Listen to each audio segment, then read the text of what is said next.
Merci. Les États-Unis se félicitent d'avoir voté pour le renouvellement de cette mission essentielle d'une année supplémentaire et nous remercions la France d'avoir mené les négociations. Nous nous félicitons devant cette mission de maintien de la paix stratégiquement placée pour appuyer les efforts actuels du président Trump pour ouvrir la voie à la paix dans la région.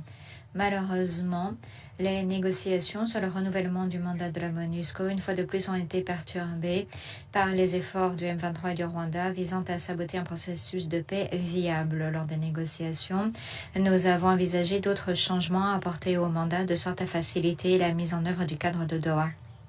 Malheureusement, l'avancée du M23 se reverra avec l'appui des forces de défense rwandaises et contrairement aux obligations souscrites par le M23 dans le cadre de Doha, ont rendu ces changements impossibles. L'engagement pris par le M23 à se retirer de la ville d'Uvira ne suffit pas. Le M23 doit immédiatement se retirer à 75 km au moins d'Uvira et doit se conformer à la totalité de ses obligations conformément à l'accord cadre. Nous condamnons catégoriquement l'avancée du M23 dans Uvira et au-delà, ainsi que le soutien du Rwanda au M23 en violation de ses obligations en vertu des accords de Washington. Les États-Unis restent profondément attachés aux accords de Washington et à leurs promesses de paix et de prospérité pour l'Est de la RDC et pour appuyer les efforts dans le cadre du processus de Doha. Nous comptons sur un plein respect par les parties des deux accords. Si le M23 et le Rwanda font le choix de respecter leurs engagements, la MONUSCO, grâce à ce mandat, pourra appuyer la mise en œuvre des deux processus.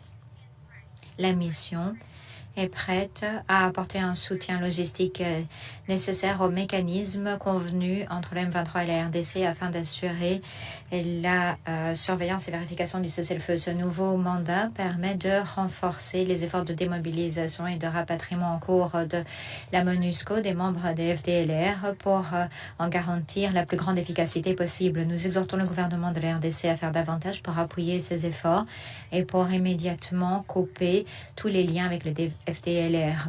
Que les choses soient très claires, la MONUSCO a un rôle clé à jouer, mais la responsabilité d'honorer ses engagements incombe exclusivement aux parties.